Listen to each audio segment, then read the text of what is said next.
यशस्वी, कर्मठ और अपने आप में अद्भुत और अभूतपूर्व राज्यपाल, जो जनता के सेवा के कामों से और विकास से सदैव जुड़े रहते हैं, परम श्रद्धेय श्रीमान मंगू भाई पटेल जी, हमारे केंद्रीय मंत्री, वरिष्ठ नेता, यहाँ के लोकप्रिय सांसद भाई फग्गन सिंह कुलस्ते जी, मध्य प्रदेश के एडवोकेट जनरल और समाज सेवी आदरणीय श्रीमान प्रशांत सिंह जी, जनजाति कल्याण केंद्र बरगांव के अध्यक्ष श्री ML साहू जी, SECL के महाप्रबंधक श्री प्रदीप कुमार जी, बरगांव कल्याण केंद्र के सचिव भाई दिग्विजय सिंह जी, आदरणीय ब्रिगेडियर AP सिंह जी, यहां विराजमान सभी वरिष्ठगण, मेरे प्रिय बहनों, भाइयों, भांजे, भांजियों, आप सबको दोनों हाथ जोड़ के प्रणाम करता हूं, राम राम करता हूं, नमस्कार करता हूं। 2006 में मैं यहां आया था, तब से अब तक यहां का स्वरूप पूरी तरह से परिवर्तित हो गया। परम पूज्य सुदर्शन जी और परम पूज्य सत्यमित्रानंद गिरी जी उस कार्यक्रम में यहां उपस्थित थे। मैं जनजाति कल्याण केंद्र बरगांव के अध्यक्ष जी सहित सभी पदाधिकारी साथियों को हृदय से धन्यवाद देता हूं, उनका अभिनंदन करता हूं। कहां से कहां इस प्रोजेक्ट को आपने पहुंचा दिया, एक नहीं अनेकों काम। अभी श्री साहू जी बता रहे थे, जैविक कृषि प्रशिक्षण, सुंदर गौशाला भी हम देख के आए, पर्यावरण संरक्षण मैंने देखा, नर्मदा जी के तट पे पीपल के पेड़ लगा दिया आपने ऑक्सीजन बैंक बना दिया। इससे कितनी ऑक्सीजन हमको मिलेगी। तो ऐसा वृक्षारोपण, जल संरक्षण, वाचनालय, वीर नारायण जनजाति बालक छात्रावास और नर्मदांचल विद्यापीठ। और मैं कहना चाहता हूं अपनी बहनों को, भाइयों को, रिजल्ट तो देखो, हमारे बच्चे यहां पढ़ने वाले आज ही रिजल्ट आए, 90% से ऊपर नंबर लेके आए हैं। मतलब बहुत बढ़िया शिक्षा, एक बार जोरदार ताली बजा के स्वागत करें। ये अपने आप में गुणवत्तापूर्ण और संस्कार युक्त शिक्षा जो आप दे रहे हैं, उसी का परिणाम है। यहाँ कैरियर गाइडेंस, यहाँ युवा आयाम, यहाँ कौशल विकास और स्वावलंबन, यहाँ महिला सशक्तिकरण, सामाजिक कुरीतियों से मुक्ति दिलाने का काम करना, आस्था का जागरण, स्वास्थ्य शिविरों का आयोजन, दिव्यांग भाई बहनें अभी बैठे हुए हैं, उनको उपकरण प्रदान करना, नर्मदा परिक्रमा वासियों के लिए अन्य क्षेत्र का संचालन। ये अद्भुत काम हो रहे हैं, समाज सेवा के अद्भुत काम। और इसलिए मैं महाप्रबंधक SECL से कहना चाहता हूं, अगर आपने यहां CSR का पैसा लगाया है तो बिल्कुल सही काम में लगाया है। मैं SECL को भी धन्यवाद देता हूं। देखिए मेरे बहनों, भारत अपना अत्यंत प्राचीन और महान राष्ट्र है। आज एक भाव और मेरे मन में आ रहे हैं। देखो, कभी 2014 के पहले अपने देश की हालत क्या थी। दुनिया में मान, सम्मान, यश, कीर्ति हमारे खाते में नहीं आती थी। हमारे देश को लोग घोटालों के देश के रूप में जानते थे। लेकिन आज मुझे इसलिए याद आ रहा है कि कल ही अपने प्रधानमंत्री श्री नरेंद्र मोदी जी 6 दिन की विदेश यात्रा से लौटे हैं। एक तो इस उम्र में 70 पार 18 घंटे निरंतर काम करना, कई राष्ट्राध्यक्षों से भेंट, 20 राष्ट्राध्यक्षों से भेंट, 40 से ज्यादा मीटिंग की। और मैं ये इसलिए कह रहा हूं कि आनंद हम सबको तब आता है जब हमारे प्रधानमंत्री पापुआ न्यू गिनी में पहुंचे तो एक संप्रभु राष्ट्र के प्रधानमंत्री झुककर उनके चरण पैर छूते हैं। सचमुच में यह अद्भुत है, यह अभूतपूर्व है। आज तक ऐसा कभी नहीं हुआ। ये प्रधानमंत्री जी की समाज सेवा, राष्ट्र सेवा और दुनिया की चिंता जैसी वो करते हैं, उसी का परिणाम है कि भारत के प्रधानमंत्री जी के आज पैर छुए जाते हैं। और जब ये सम्मान मिलता है, अमेरिका के राष्ट्रपति कहते हैं आप बहुत लोकप्रिय हो, जो बाइडेन कहते हैं बहुत लोकप्रिय हो, ऑटोग्राफ दे दो। ये ऑटोग्राफ मांगे जा रहे हैं, ये अपने आप में सचमुच में अद्भुत है। ऑस्ट्रेलिया के प्रधानमंत्री कहते हैं मोदी इज द बॉस। ये ऑस्ट्रेलिया के प्रधानमंत्री कह रहे हैं। अभी अभी दो देशों ने अपना सर्वोच्च सम्मान प्रधानमंत्री नरेंद्र मोदी जी को दिया है, पापुआ न्यू गिनी और फिजी ने। और ये केवल दो देशों ने नहीं दिया, ये तो अफगानिस्तान ने अपना सर्वोच्च सम्मान उनको दिया, पहले फिलिस्तीन ने सर्वोच्च सम्मान दिया, यूएई ने सर्वोच्च सम्मान दिया, फिर रूस ने सर्वोच्च सम्मान दिया, फिर मालदीव ने दिया, फिर बहरीन ने दिया, फिर अमेरिका ने अपना सर्वोच्च सैन्य सम्मान दिया, सऊदी अरब ने उनको सर्वोच्च सम्मान से सम्मानित किया, दक्षिण कोरिया ने सम्मानित किया, पर्यावरण के क्षेत्र में काम करने के लिए संयुक्त राष्ट्र संघ ने कहा champions of the earth award से नवाजा। पीएम मोदी को फिलिप कोल्टर प्रेसिडेंशियल अवार्ड से भी नवाजा गया। स्वच्छ भारत अभियान के लिए bill and Melinda Gates foundation की ओर से 2019 में ग्लोबल गोलकीपर अवार्ड से नवाजा गया। और विश्व ऊर्जा और पर्यावरण के क्षेत्र में बेहतर काम करने के लिए मोदी जी को इसी साल कैम्ब्रिज एनर्जी रिसर्च एसोसिएट पुरस्कार से सम्मानित किया गया। एसोसिएट ने global energy and environment leadership award से सम्मानित किया। ये मेरे मन में इसलिए आया अचानक कि आज ही मैं टिप्पणियां देख रहा था। ये सम्मान केवल प्रधानमंत्री नरेंद्र मोदी का सम्मान नहीं है, ये 140 करोड़ भारतवासियों का सम्मान है। ये अद्भुत, अभूतपूर्व और दुर्लभ है। और ये इस बात का प्रतीक है कि भारत कितनी तेजी से आगे बढ़ रहा है। दुनिया के देश अब भारत को अपना लीडर मानते हैं और मार्गदर्शन के लिए प्रधानमंत्री मोदी से अपेक्षा करते हैं। उसी देश के इस क्षेत्र में आज मुझे प्रसन्नता है कि ऐसी संस्थाएं भी हमारे साथ, हमारे बीच में। जनजाति कल्याण केंद्र बरगांव, हमारे कई साथी बैठे, पहले यहाँ कुछ नहीं था, भरत जी बैठे, बाकी मित्र बैठे। इन लोगों ने समाज के माध्यम से ये प्रकल्प खड़ा करके कितना सुंदर काम खड़ा किया है। नर सेवा नारायण सेवा। और इस क्षेत्र में जो विकास की दृष्टि से थोड़े पीछे रह गए, थोड़े नीचे रह गए, उस समाज की सेवा करने का काम मेरी माताओं बहनों और मेरे प्रिय भाइयों, कुछ लोग ऐसे हैं जो अभी भी समाज को तोड़ने का षड्यंत्र करने की कोशिश करते हैं। उनका काम है कैसे भी धर्मांतरण किया जाए, कैसे भी लव जिहाद जैसे कामों में कई जगह वो लगते हैं। ऐसे लोगों से सावधान रहना है और इसके लिए जरूरी है संस्कार युक्त शिक्षा, जो यहाँ के विद्यापीठ में हमारे बच्चों को दी जा रही है। ज्ञान देना, कौशल देना, नागरिकता के संस्कार देना, ये सारे काम इस विद्यापीठ में हो रहे हैं। और इसलिए हमको सबको इस प्रकल्प से जुड़ने की कोशिश करनी चाहिए। हमारी संस्कृति, हमारे जीवन मूल्य, हमारी परंपराएं, उनका पालन करते हुए हमको आगे बढ़ने का भी काम करना चाहिए। आज चूंकि डिंडोरी में एक बहुत बड़ा कार्यक्रम है, इसलिए मैं ज्यादा समय नहीं लेता। इस प्रकल्प से जुड़े, जनजाति कल्याण केंद्र से जुड़े हर एक मित्र का मैं शीश झुका के आभार व्यक्त करता हूं। समाज का ये प्रकल्प दिशा देने का काम कर रहा है। इस प्रकल्प में जो सहयोगी है उनको भी मैं धन्यवाद देता हूं, जैसे एससीसीएल ने अपने CSR की राशि से पैसे दिए।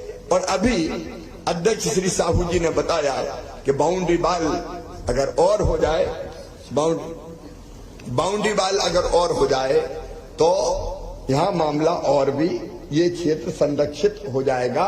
और इसलिए बाउंड्री वाल का एस्टीमेट बनवाइए, बाउंड्री वाल की व्यवस्था यहाँ की जाएगी। अब हम कैसे करें हम तो छोड़ दीजिए, हम SCCL को पकड़े और किसी को पकड़े या हम करें वो काम हमारा है। लेकिन साहू जी आपने कहा है तो इतना अच्छा काम कर रहे हो, बाउंड्री वॉल बनेगी और हर संभव सहयोग, क्योंकि देश बनता है ऐसी संस्थाओं से ही। सरकार के साथ अगर समाज मिलके बेहतर काम करे तो कितने जल्दी बदलाव आता है, इसका प्रतीक है ये हमारा जनजातीय बरगांव का केंद्र। एक बार सभी मित्रों को फिर से बहुत बहुत धन्यवाद, प्रणाम, नमस्कार। धन्यवाद माननीय मुख्यमंत्री जी।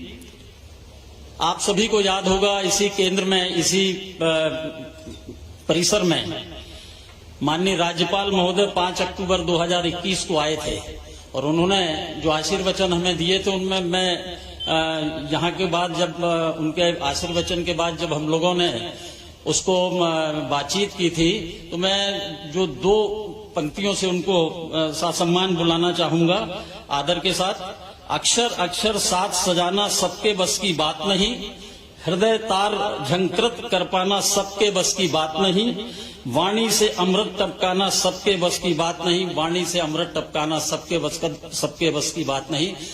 आशीर्वचन के लिए मैं माननीय राज्यपाल महोदय को आमंत्रित करता हूं।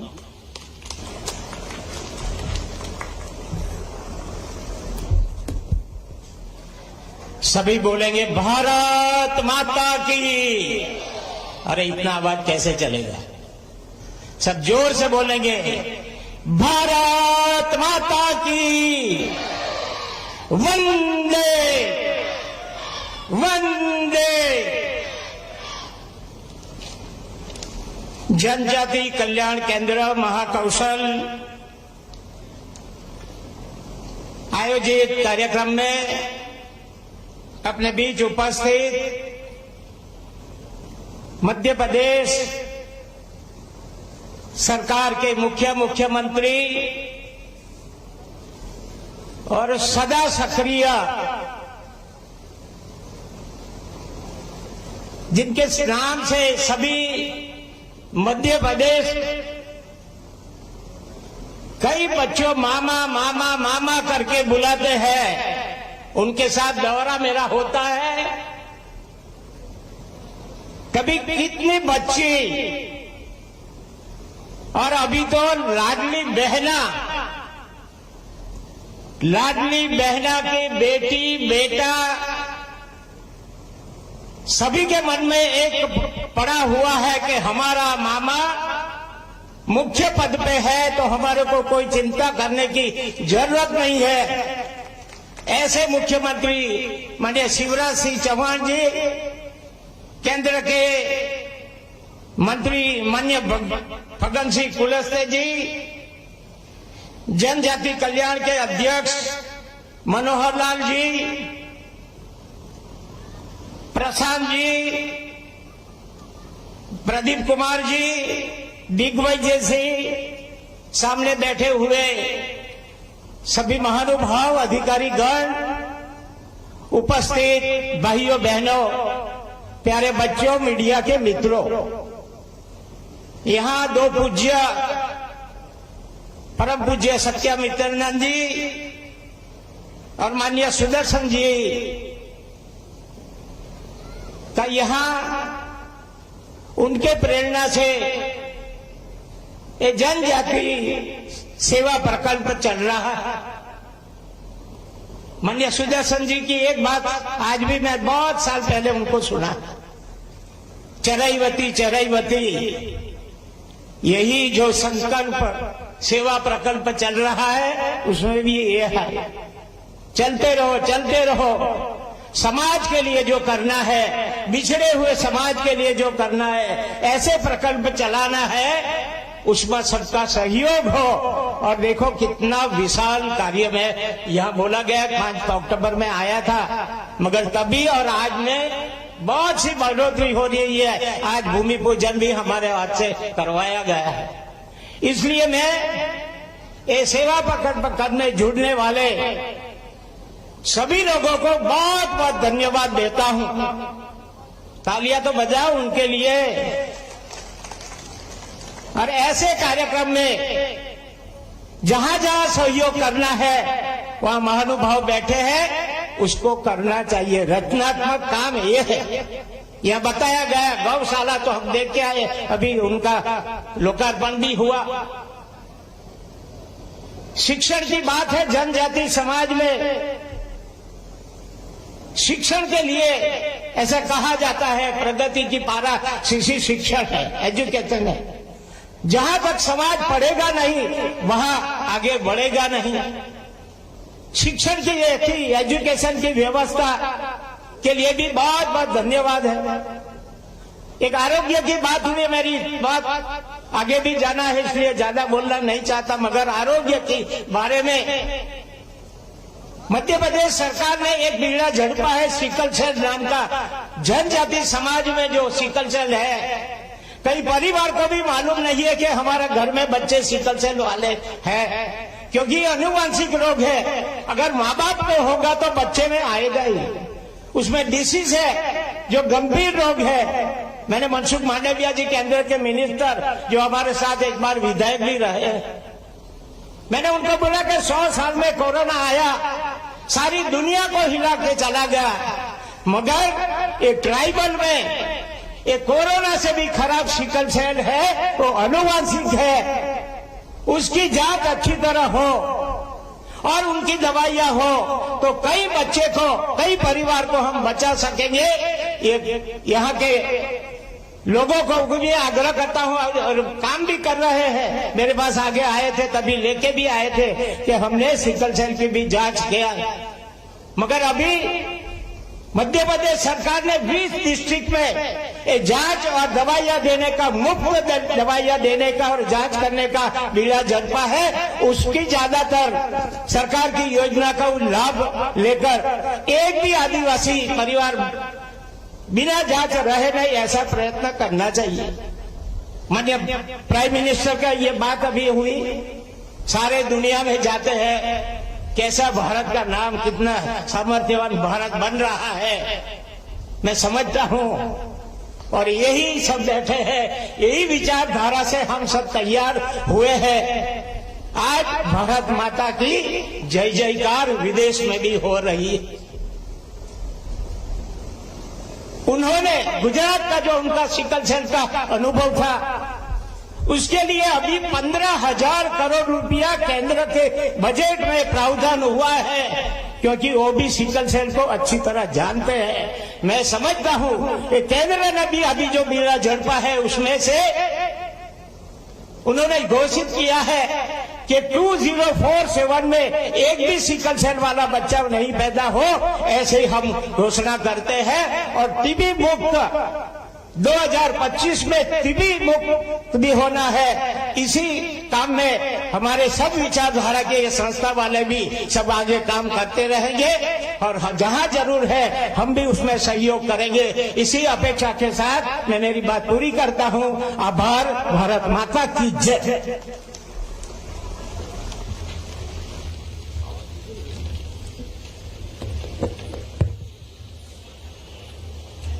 माननीय राज्यपाल महोदय के आशीर्वचन के पश्चात मैं हमारी संस्था से प्रतीक चिन्ह देने के लिए श्री ML साहू जो हमारे केंद्र के अध्यक्ष हैं उनसे अनुरोध करूंगा कि वो राज्यपाल महोदय को हमारे जनजाति कल्याण केंद्र का एक प्रतीक चिन्ह भेंट करने का कष्ट करेंगे।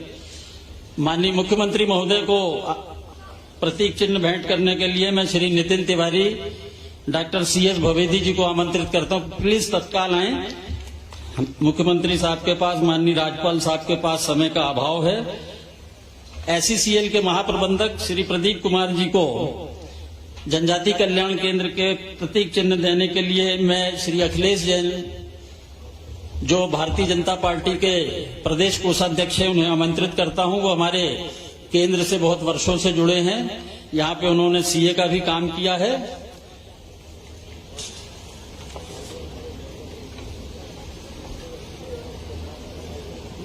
आदरणीय फग्गन सिंह कुलस्ते जी को प्रतीक चिन्ह प्रदान करने के लिए मैं श्री ज्ञानेंद्र सिंह एवं श्री राजेश जैन जो हमारे वर्तमान में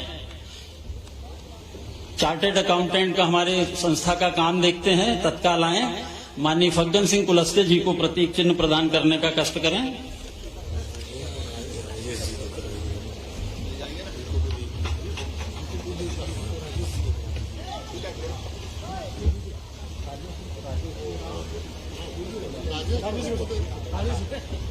अच्छा, प्रशांत सिंह जी को, प्रदीप सिंह जी को देने का कष्ट करेंगे।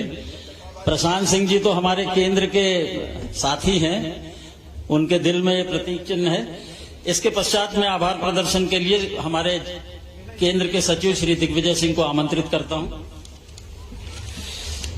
आज के शिला पूजन के कार्यक्रम में हमारे बीच में मध्य प्रदेश के राज्यपाल माननीय श्री मंगू भाई पटेल जी एवं हमारे बीच में यशस्वी मुख्यमंत्री माननीय शिवराज सिंह चौहान जी, जिन्होंने कि अपना व्यस्ततम समय निकालकर और हमारे बीच में यहाँ पर उपस्थित हुए और हमको आशीर्वाद दिया, इसके लिए हम आपके अत्यंत आभारी हैं। हमारे बीच में केंद्रीय मंत्री माननीय श्री फग्गन सिंह कुलस्ते जी हैं, हम आपके भी आभारी हैं। हमारे बीच में मध्य प्रदेश शासन के एडवोकेट जनरल माननीय प्रशांत सिंह जी, हम आपके भी आभारी हैं। और हमारे बीच में SECL के महाप्रबंधक माननीय प्रदीप कुमार जी भी उपस्थित हैं। इसके अलावा यहाँ पर इस कार्यक्रम को सफल बनाने के लिए हमारे जिला प्रशासन, यहाँ सैपुरा का प्रशासन, पुलिस, पत्रकार बंधु एवं यहाँ पर उपस्थित जितने हमारे जनमानस हैं, भाई बहन हैं, हम सभी का दिल से आभार करते हैं कि आप लोग इस कार्यक्रम में आए और इस कार्यक्रम को आपने सफल बनाया। धन्यवाद। जय हिंद, जय भारत।